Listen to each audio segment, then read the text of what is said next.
Section 390 के बारे में चर्चा करते हैं, जिसमें लूट यानी रॉबरी के संबंध में बताया गया, जिसमें बताया गया कि सब प्रकार की लूट में या तो चोरी या उद्यापन होता है। यानी कोई लूट होने का जो शुरुआत होती है, स्टार्टिंग होती है, तो उसमें चोरी या उद्यापन दोनों हो सकते हैं। यानी चोरी यानी थेफ्ट और एक्सटॉर्शन, ये दोनों हो सकते हैं। चोरी कब लूट है, यानी चोरी कोई करने आया तो वो कब लूट बन जाए, कब लूट में कन्वर्ट होगी, इसमें बताया गया कि चोरी लूट है यदि उस चोरी को करने के लिए या उस चोरी को करने में या उस चोरी का अभिप्राप्त संपत्ति को ले जाने या ले जाने का प्रयत्न करने में अपराधी उद्देश्य से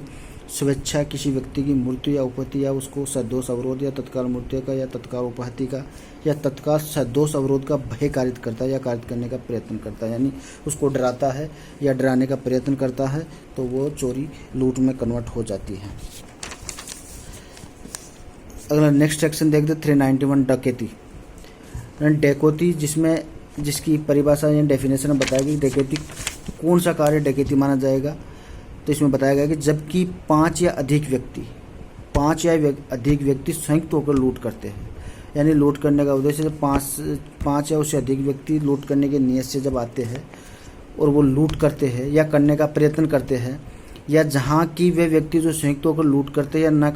या करने का प्रयत्न करते हैं और वे व्यक्ति जो उपस्थित हो और उसे लूट किए जाने ऐसे प्रयत्न करने में मदद करते हैं। यानी लूट भले एक व्यक्ति करता है लेकिन उसके अपराध में साझेदार है, उसकी मदद करते हैं कि किसी को पकड़ लिया या किसी को पकड़ के बैठ के दस्ता बांध दिया और दूसरा व्यक्ति सामान निकाल रहा है और वो चोरी कर रहा है, तो भी इस सेक्शन में माना जाएगा। कुल मिलाकर 5 या अधिक है, यानी कुल मिलाकर 5 से अधिक व्यक्ति होंगे, तब हर व्यक्ति जो इस प्रकार की लूट करता है या उसका प्रयत्न करता है या उसमें मदद करता कहा जाता है कि वह व्यक्ति ने डकैती की है। यानी इसके लिए आवश्यक तत्व, डकैती के लिए क्या आवश्यक तत्व है, 4 आवश्यक तत्व बताया गया है कि लूट कारित करने के लिए प्रयास करते हुए 5 व्यक्ति, यानी लूट कारित करने के लिए 5 व्यक्ति अगर हो गए, वो लूट ही है लेकिन उसमें 5 या 5 से अधिक व्यक्ति होंगे तो वो डकैती मानी जाएगी। लूट कारित करते हुए 5 व्यक्ति, मतलब 5 व्यक्ति होंगे तभी वो डकैती माने जाएगी। वो और इसमें थर्ड पॉइंट बताया गया है कि लूट कारित करता हुआ एक व्यक्ति लूट कर रहा है लेकिन 4 उसकी मदद कर रहे हैं, उसमें सहायता कर रहे हैं उसमें, तो भी वह कार्य लूट डकैती ही माना जाएगा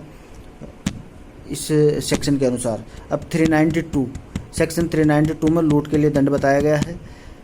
जो कोई लूट करेगा या कठिन कारावास है जिसकी अवधि 10 वर्ष तक की हो सके कि दंडित किया जाएगा और जुर्माने से भी दंड नहीं होगा। यदि लूट राजमार्ग पर सूर्यास्त और सूर्योदय के बीच की जाए तो कारावास 14 वर्ष तक का हो सकेगा। यानी नेशनल हाईवे पर किसी प्रकार की रात्रि के समय कोई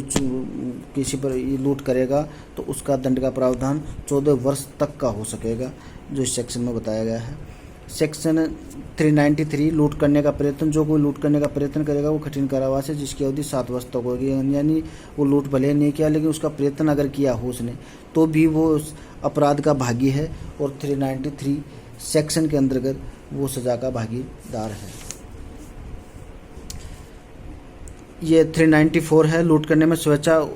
उपहत्या कारित करना। यदि कोई व्यक्ति लूट करने में या लूट का प्रयत्न करने में स्वेच्छा उपहत्या कारित करेगा तो ऐसा व्यक्ति जो कोई अन्य व्यक्ति से लूट करने में या लूट करने का प्रयत्न करने में संयुक्त तौर पर संपर्क होगा तो वो आजीवन कारावास से व कठिन कारावास है जिसकी अवधि 10 वर्ष तक की हो सकेगी। यानी लूट करने में स्वेच्छा उपहत्या कार्य करना या लूट करते समय अगर किसी को चोट मार देता है स्वेच्छा से अपने आप को संपत्ति को लूटने के लिए, तो वह व्यक्ति 10 वर्ष तक के कारावास से दंडित किया जाएगा और जुर्माने से भी दंडित होगा। ये था सेक्शन 394 में बताया गया है। सेक्शन 395 में डकैती के लिए दंड बताया गया है। जो कोई व्यक्ति डकैती करेगा वो आजीवन कारावास है या कठिन कारावास है जिसकी अवधि 10 वर्ष तक की हो सकेगी, दंडित किया जाएगा, जुर्माने से भी दंडित होगा। फिर सेक्शन 396 में अत्यासहित डकैती। यदि ऐसे 5 या अधिक व्यक्तियों में से जो संयुक्त होकर डकैती कर रहे हो और कोई एक व्यक्ति इस प्रकार डकैती करने में हत्या कर देगा तो उन व्यक्तियों में से हर व्यक्ति मृत्यु से या आजीवन कारावास से या कठिन कारावास है जिसकी अवधि 10 वर्ष तक की हो सकेगी, दंडित किया जाएगा और जुर्माने से भी दंडनीय होगा। यह सेक्शन 396 में बताया गया है। अब आगे हम चर्चा करेंगे स्टोलन प्रॉपर्टी के संबंध में। यानी हम कोई व्यक्ति जो से हम RPO एक्ट में कार्रवाई करते हैं कोई रिसीवर के खिलाफ कि रिसीवर किसी चोर से संपत्ति लेता तो वो भी उसमें अपराधी माना जाएगा। उसी प्रकार धारा सेक्शन 410 RPO एक्ट से पहले इसी सेक्शन में रिसीवर के खिलाफ कार्रवाई होती थी आज जो पुलिस द्वारा की जाती है, लेकिन RPO एक्ट के आते बाद जब से RPO कार्रवाई करने लगी है तो वो उसी स्पेशल एक्ट बना दिया गया है, उसी के तहत कार्रवाई करती है। तो उसमें भी सेम वही पोजीशन है कि सेक्शन 410 में बताया गया चुराई हुई संपत्ति की चुराई हुई संपत्ति कौन सी मानी जाएगी, इसमें डेफिनेशन है। और 411 में है जो चुराई हुई संपत्ति को बेईमानी से प्राप्त करता है तो वो इस धारा के अंतर्गत अपराधी माना जाएगा।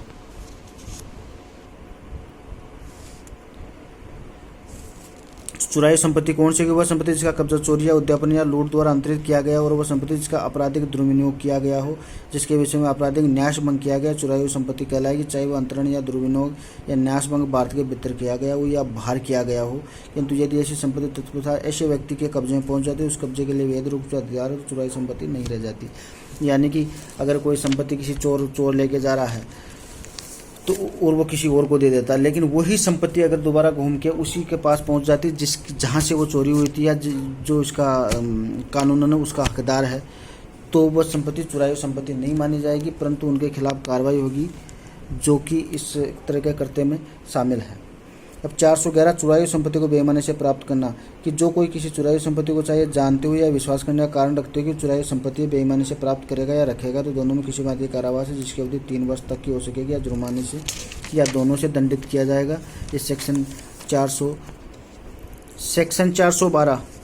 IPC। ऐसी संपत्ति को बेईमानी से प्राप्त करना जो डकैती करने में चुराई गई, यानी डकैती करके कोई संपत्ति चुराई गई हो और वो किसी अन्य व्यक्ति जो उसको बेच देता है या कोई व्यक्ति ले लेता उसको, तो उसके संबंध में इस सेक्शन में बताया गया जो कोई ऐसी चुराई हुई संपत्ति को बेईमानी से प्राप्त करेगा या रखेगा जिसके कब्जे में विषय में कहा वह ये जानता है या विश्वास करने का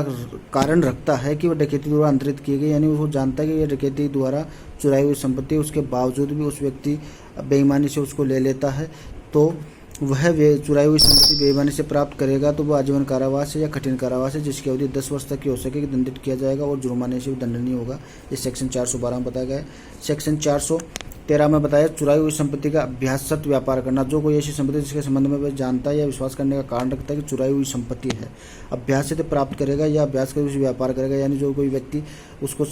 RPP एक्ट में ऐसे जैसे कोई व्यक्ति चोरी करता है, किसी कबाड़ी को देता, कबाड़ी उसको आगे बेच देता, आगे वाला किसी और को बेच देता, इस प्रकार से वो एक तरह से व्यापार में हो गई, इसी प्रकार का व्यापार करेगा तो सभी के सभी बराबर के इसमें भागीदार होंगे और उसमें सजा ये बता आजीवन कारावास या